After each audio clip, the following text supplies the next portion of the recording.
어느덧 또 목요일이 다가왔습니다. 목요일인 남자, 목요일 리포트의 김태환 멘토입니다.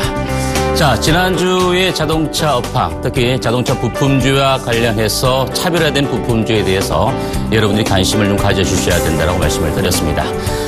별표 3개를 쳐드렸던 종목이 바로 경창산업과 3기 오토모티브 이런 종목들이고, 그리고 바닥에서 좀 거래량을 실어서 바닥 탈피를 노리고 있는 종목 가운데 만도, 평화전공, SL 이런 종목들을 좀 소개를 해드렸습니다. 전일 같은 경우에 시장 자체가 급락 이후에 반등이 들어오면서 완성차 업체를 중심으로 자동차 관련주, 부품주들도 일제히 반등이 들어오는 그런 모습이었습니다. 자, 그동안 여러분들에게 소개해드렸던 업황들이 상당히 많이 있습니다. 스마트카 관련주, 전기차, 섬유, 의류, 그리고 또 자동차 부품주까지, 또 보험주까지 계속적으로 여러분께 말씀을 드려왔는데요. 자, 오늘은 우리가 좀 관심을 가져봐야 될 업종, 문화 콘텐츠인데요. 실제 문화 콘텐츠는 상당히 영역이 넓습니다. 음악, 음원, 영화, 그리고 게임, 엔터테인먼트 산업까지 상당히 넓은데요. 오늘 여러분들에게 소개해드리고자 하는 문화 콘텐츠 가운데서는 영화, 그리고 음원과 관련된 두 가지 섹터만 가지고 여러분들에게 좀 소개를 좀 드릴까 합니다.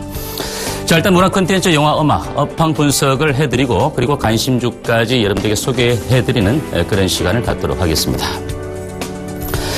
자, 일단 콘텐츠, 영화부터 먼저 좀 보겠는데요. 어차피 콘텐츠 가운데 영화와 음원 같은 경우는 우리가 핵심은 바로 수익성이 회복이 되고 있고 성장성 자체는 계속적으로 좀 지속되고 있다는 측면을 우리가 좀 눈여겨봐야 될 것 같습니다.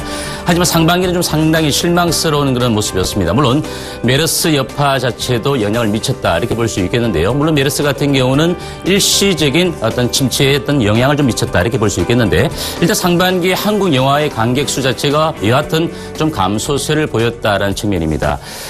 전년 동기 대비 한 2.7% 정도 저조한 그런 모습을 보였는데요. 전체 관객 수 9,500만 명 정도 수준을 놓고 봤을 때 4천만 명 정도 수준이니까 약 한 42% 정도에 그쳤다라고 볼 수 있겠고, 최근 5개년 평균도 미치지 못하는, 53% 정도대에도 미치지 못하는 수준의 상반기의 실망스러운 실적을 보였다 이렇게 보여줄 수 있겠죠.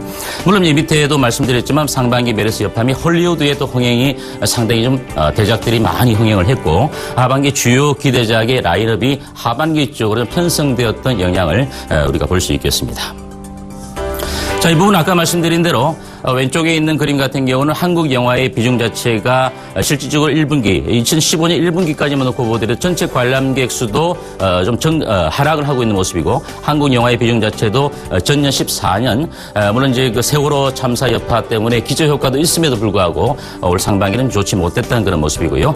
약간 글이 좀 끼워졌는데요. 한국 영화의 관람객 수도 역성장을 했다라는 그 측면입니다. 하지만 하반기 쪽으로 가면 갈수록 주요한 라인업이 상당히 기대가 되고 있기 때문에 하반기는 분명히 좋아질 것이다 이렇게 일단 예상을 해볼 수 있겠습니다. 자, 일단 하반기 한국 영화의 반전 기대, 텐트폴 효과라고 하는데요. 우리가 이제 텐트를 치게 되면 중심축에 관련된 그 폴대가 분명히 있어야 되는데, 이 얘기는 우리가 쉽게 생각해서 한두 편 정도의 영화에 집중을 하게 되면 이와 같은 파급 효과로 인해서 국내 영화의 관객 수들이 좀 점진적으로 좀 모여드는 그런 효과를 우리가 볼 수 있다 이렇게 볼 수 있겠는데요. 따라서 지금 최근에 우리가 CJ ENM에서 베테랑 같은 영화가 이미 벌써 1,100만 자체를 전일 기준입니다. 돌파를 하는 그런 모습이고, 또 숏박스에서 내놓았던 암살 같은 경우도 1,200만 명 정도가 벌써 돌파가 되어져 있는 그런 모습입니다. 물론 국내 영화 가운데 우리가 좀 기억이 될 만한 것은 태극기 휘날림이라든지 변호인이라든지 상당히 많은 영화들, 광해, 왕의 남자 이런 영화들 같은 경우가 1,000만 관객수를 돌파했는데, 벌써 하반기에 이제 시작하는 처음 이런 부분에서도 벌써 1,000만 돌파한 영화 자체가 두 편이나 나오고 있다 이런 부분을 볼 수 있겠고요. 또한 4분기에 이제 성수기에 본격적으로 진입이 되게 되면 라인업의 양적이나 또 질적의 회복도 충분히 늘어날 수 있는 그런 부분으로 예상을 해볼 수 있겠습니다.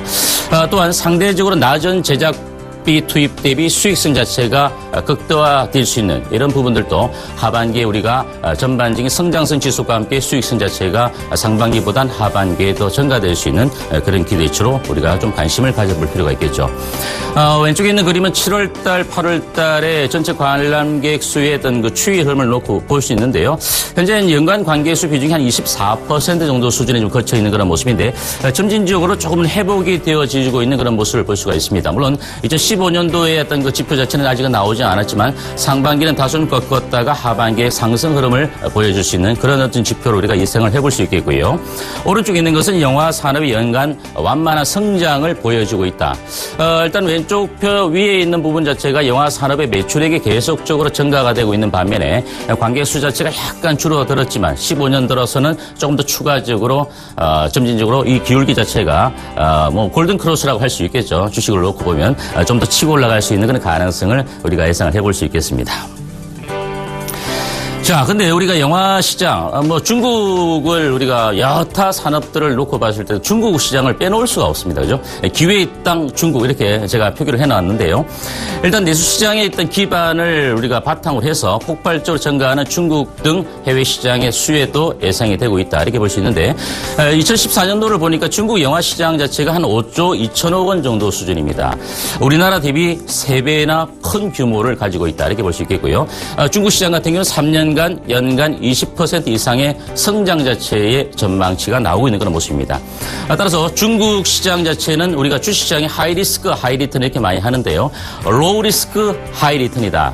그만큼 저비용 대비 높은 수익을 거둘 수 있는 것이 바로 중국의 시장이다라고 볼 수 있겠죠. 따라서 국내 배급사 같은 경우에는 기획이나 제작에 집중하기 때문에 실질적으로 투자 위험을 최소화하면서 중국 시장에 발을 들여놓고 있다라고 보시면 될 것 같습니다. 2014년 기준에 중국 영화 시장의 관객 수가 8억 명 정도인데요. 1인당 평균 0.5회 정도 본다 그럽니다. 물론 우리나라 인구 자체가 한 5천만 명 정도 넘었는데 우리나라 같은 경우는 평균 4.2회니까 상당히 전 세계적으로 영화를 보는 횟수가 많다라는 그런 지표가 나왔습니다. 재미있는 지표가 되겠죠. 중국 영화 시장 규모 왼쪽 편의 이 부분은 중국 영화 관객 수가 계속적으로 성장률과 함께 증가가 되고 있다는 그런 부분이 될 것 같고요. 오른쪽에 있는 것은 그렇습니다. 우리나라가 4.2회 정도로 가장 높고 그 다음이 바로 미국입니다. 그리고 일본 같은 경우도 1.2회밖에 되지 못한 그런 모습인데 중국 시장은 0.5에서 0.6회 정도니까 중국 시장이 얼마만큼 무궁한 시장이 앞으로 넓혀질 수 있는지 우리가 한 번쯤 짐작을 해볼 수 있겠습니다. 자, 이제 영화 산업이 끝났고요. 음원과 관련된 업황을 한번 좀 우리가 좀 지켜볼 필요가 있겠는데요. 역시 음원 같은 경우도 수익성 자체는 계속 회복이 되고 있고 성장성 자체도 지속될 수 있다. 이런 부분을 우리가 좀 눈여겨볼 필요가 있겠습니다. 글로벌 음원 시장의 동향과 관련해서 음원 스트리밍 시장 자체가 상당히 커지고 있는데요. 16억 달러 정도니까 전년 대비 한 39% 정도 성장될 수 있는 그런 모습으로 볼 수 있겠는데 유료 가입자 수 자체가 46% 정도. 그러니까 전체 대비 4,800만 명 정도니까 상당히 유료 가입자 수도 증가가 되고 있는데 우리나라 같은 경우는 유료 가입자 국내 결제율 자체가 한 40% 정도에 육박하는 그런 모습인데 일본 같은 경우는 이미 6% 정도밖에 미치지 못하는 그런 모습입니다. 자, 그리고 애플 뮤직 같은 경우 2015년 7월 달에 100여 개국에 이제 동시에 출시가 되었는데요. 애플 효과로 인해서 다시 고성장세가 지속될 수 있는 음원 시장이다라고 볼 수 있겠고 이미 애플 아이튠즈를 통해서 8억 명 이상의 가입자를 갖고 있으니까 이와 관련된 신용카드 정보를 통해서 충분히 결제 유도로 이끌어낼 수 있다는 부분도 상당히 메리트가 있는 부분이다라고 말씀을 드릴 수 있겠죠. 자, 이 부분은 이제 왼쪽 편에 있는 부분은 글로벌 음원 시장의 추이가 되겠는데요.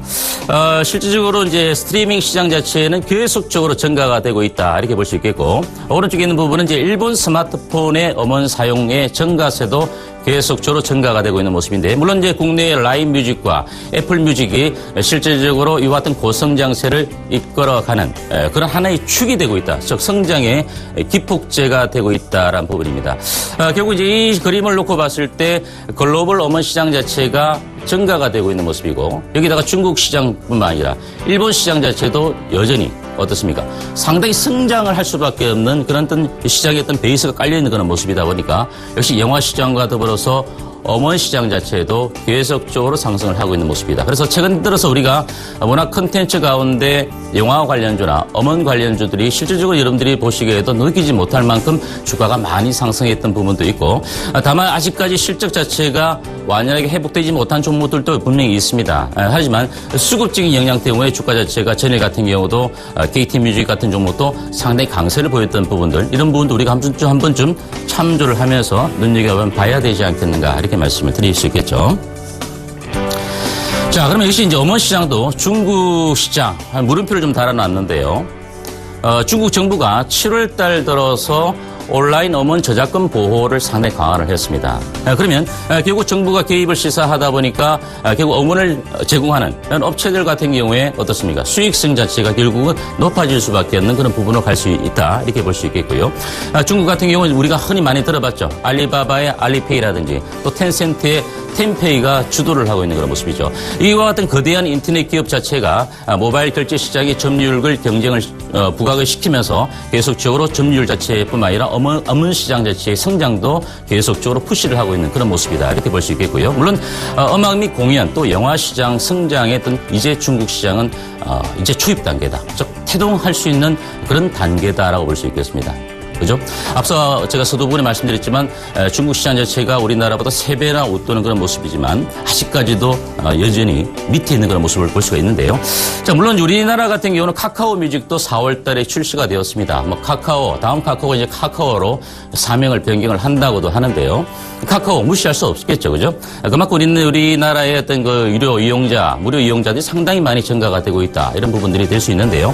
순 트래픽 기준의 국내 1위 멜론 다음으로 300만 이상의 유저를 벌써 4월달 출시해서 확보를 하고 있다. 이런 부분들도 분명히 우리가 한 번쯤 눈여겨봐야 될 대목이다라고 말씀을 드릴 수 있겠습니다.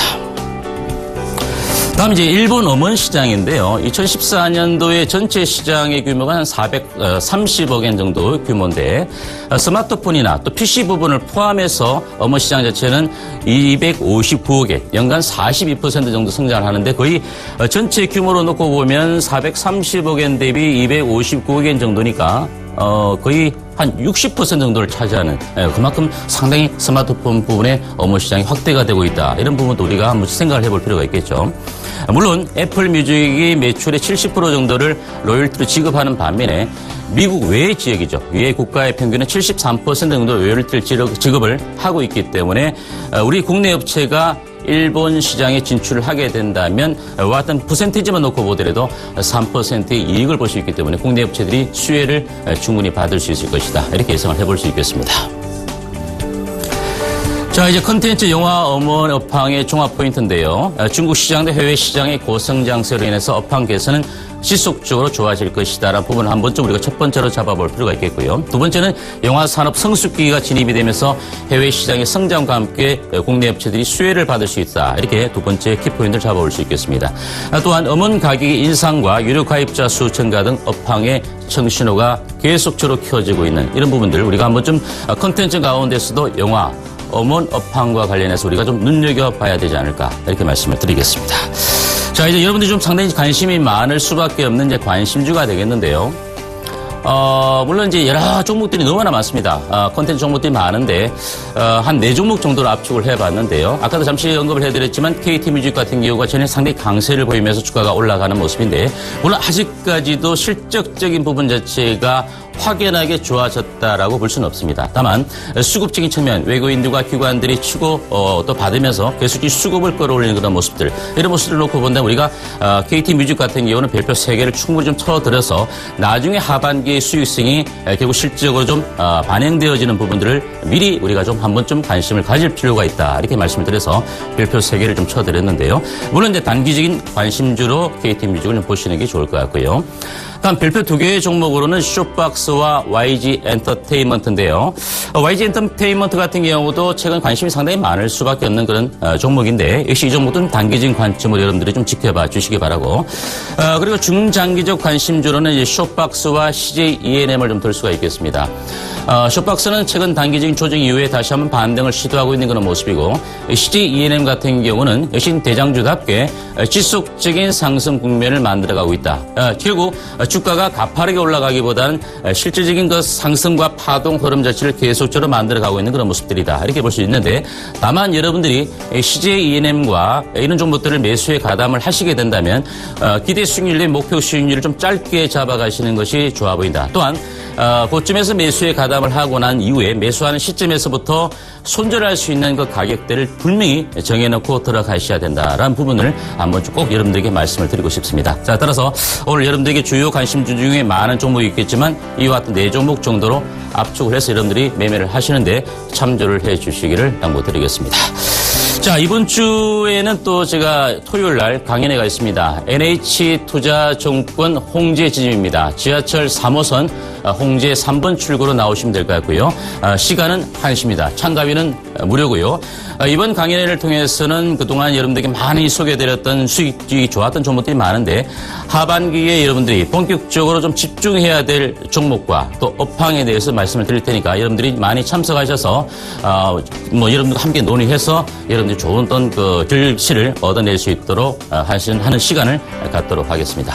자, 목요일 리포터 오늘 여기까지 하겠습니다. 다음 주도 목요일 날 찾아뵙도록 하겠습니다. 지금까지 김태환 멘토였습니다. 감사합니다.